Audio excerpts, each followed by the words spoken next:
बरसात भी आकर चली गई, बादल भी गरज कर बरस गए, पर उसकी एक झलक को हम हुस्न के मालिक तरस गए। कब प्यास बुझे इन आँखों की, दिन रात ये दुखड़ा रहता है।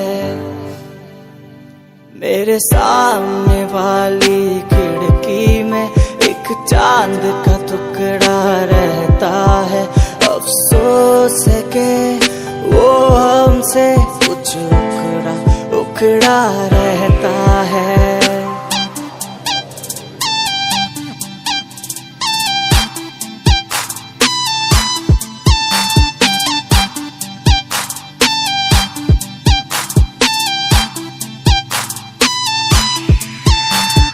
रोज से देखा है उसको हम क्षमा जलाना भूल गए, दिल ताम के ऐसे बैठे हैं कैया ना जाना भूल गए। अब 8 पहर इन आँखों में कोई चंचल मुखड़ा रहता है।